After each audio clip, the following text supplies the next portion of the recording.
ایک بہت بڑا گناہ بدنگاہی کا گناہ ہے. آپ کو پتہ ہے ہمارے ملک کے اندر بدکاری، زنا اور بے حیائی کی شرح کتنی بڑھتی جا رہی ہے، کس قدر بڑھتی جا رہی ہے. وہ لوگ جو نکاح کر لیتے ہیں وہ بھی اپنی نگاہوں کو، میں اکثر کہتا ہوں، حضور نے فرمایا نکاح آدھا ایمان ہے. جس نے نکاح کر لیا اس کا ایمان مکمل ہو گیا. تو جو نکاح کے بعد بھی باز نہ آیا، میں اس کو بے ایمان نہیں کہتا، لیکن نبی پاک نے فرمایا جو نکاح کر لے اس کا ایمان، بولیے ایمان محفوظ ہو گیا، اس کا ایمان، سارے بولیے ایمان.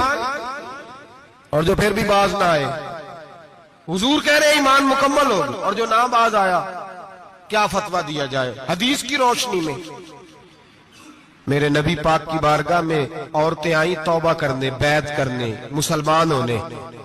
تو حضور بیعت لیتے وقت فرمانے لگے میرے ساتھ وعدہ کرو، جھوٹ نہیں بولو گی، غیبت نہیں کرو گی، زنا نہیں کرو. ایک عورت بول پڑی، کہنے لگی یا رسول اللہ صلی اللہ علیہ وسلم میں مسلمان تو نہیں پر خاندانی ہوں، میرے گھر والوں کے ذہن میں بھی کبھی زنا کا خیال نہیں آیا.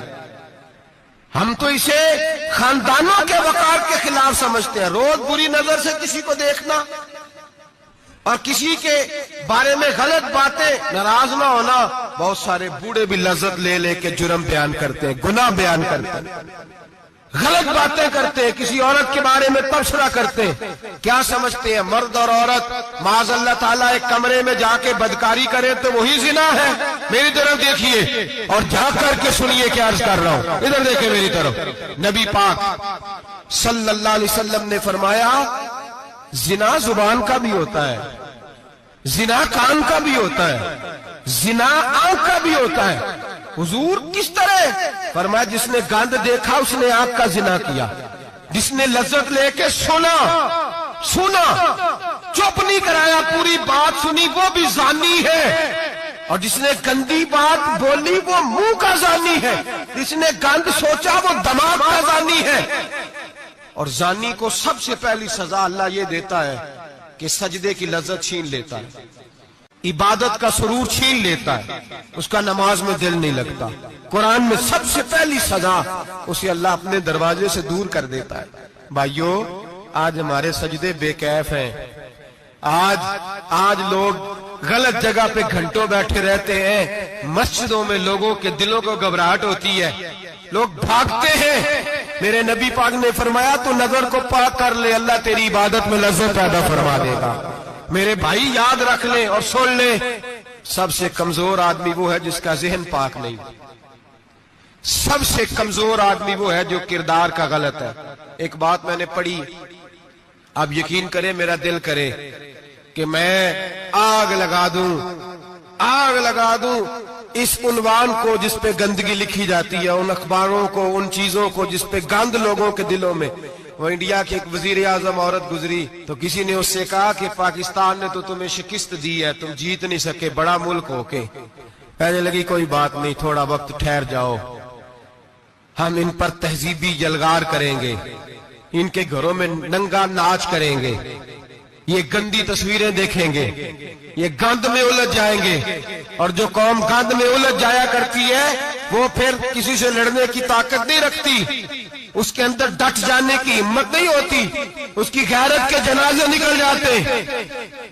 دل کرتا ہے جل جائے وہ جل جائے جہاں سے برائی پھیلتی، تباہ ہو جائے وہ علاقے جہاں سے گند ہوتا ہے. لوگ گند کی کمائی کھاتے ہیں، گند کی.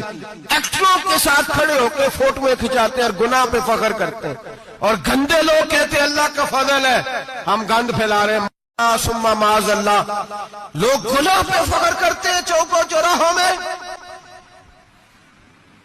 محمد بن قاسم آئے ہندوستان پہ راجہ دہر کے مقابلے میں، نوجوان میری طرف دیکھیں اور صحیح ہو کے بیٹھے، خاصے صحیح ہو کے بیٹھے، تقریر نہیں کر رہا، جذبات کا. میرے جذبات سنیں، دل کے پھپولے جل رہے ہیں سینے کے داغ سے.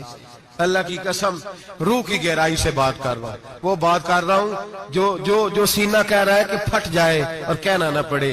قرآن و حدیث پڑھتے ہیں اور پھر اپنا حال دیکھتے ہیں تو لگتا یہ ہے کہ عذاب قریب آ گیا ہے. لگتا ہے زمین پھٹنے والی ہے، آسمان گرنے والا، لگتا ہے قریب آ گیا ہے سارا کچھ۔ سمجھے کیا عرض کر یہ بات اگر آپ سمجھ گئے تو قیمت وصول ہو گئی، اس کو سمجھ گئے تو سمجھ لیں آپ کے مزاج کے اندر اللہ نے تبدیلی پیدا کر دی۔ محمد بن قاسم 18 سال کا جوان، ایک عورت کی عزت پر راجہ دہر ہندو نے حملہ کیا، محمد بن قاسم بچانے آئے۔ جب ہندوستان آئے فوج تھوڑی تھی، علاقہ تھوڑا تھا، راجہ دہر کی فوج بہت زیادہ، اور پھر اپنا عرب چھوڑ کے یہاں آ کے ہندوستان میں اس کے علاقے میں اس پہ حملہ کرنا، حالات خراب تھے۔ محمد بن قاسم پریشان ہے۔ ایک بزرگ نے دیکھا، کہنے لگے پریشان کیوں ہو؟ کہنے لگا سوچتا ہوں علاقہ بھی اس کا، فوج بھی اس کی، میرے فوجیوں کو تو رستوں کا بھی نہیں پتا، کیسے جنگ کریں گے، کدھر سے آئیں گے، اور پھر ہمیں زبان بھی نہیں آتی، کیسے کام ہوگا، ڈر رہا ہوں۔ 2-4 دن گزرے تو محمد بن قاسم اشاش بشاش ہو گئے۔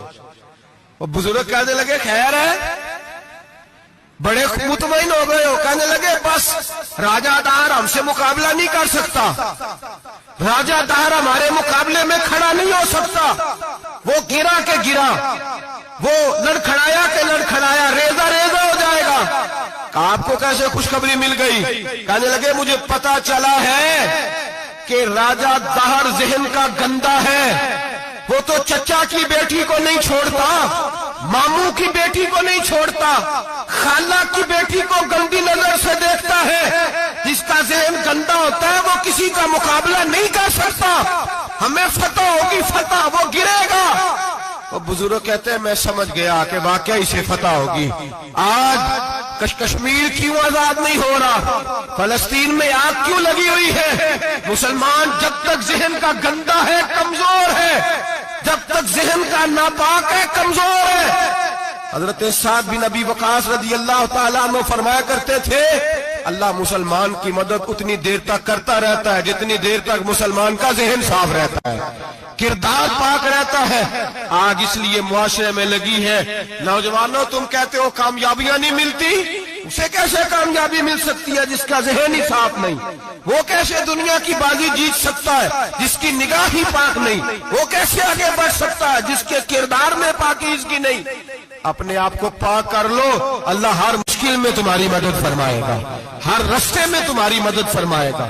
اور میں نے کہا جب آدمی ناپاک ہوتا ہے تو رب کریم اس سے عبادت کی لذت چھین لیتا ہے، اور اللہ کی سب سے بڑی سزا یہ ہے کہ کسی کو سجدہ نہ لمبا کرنا دے۔ رب کریم سب سے زیادہ اس سے ناراض ہے جس کو قرآن پاک کی کھولنے کی توفیق نہ ہو۔ سب سے زیادہ رب کریم اس شخص سے ناراض ہے جو اللہ کی بارگاہ میں جھکنے کی لذت چھوڑ جائے۔ میرے نبی پاک سید عالم علیہ السلام کے صحابہ لمبی عبادتیں کرتے تھے، لمبی۔ کسی نے کہا تھا روم کے بادشاہ تھے کہ یہ مسلمان فاتح کیوں ہو جاتے ہیں؟ تو اس نے کہا میں نے مولا علی کے زمانے میں جاسوسی کرائی تھی، پتہ کیا تھا کہ ہر میدان میں کامیاب کیوں ہوتے ہیں۔ تو کہتے میں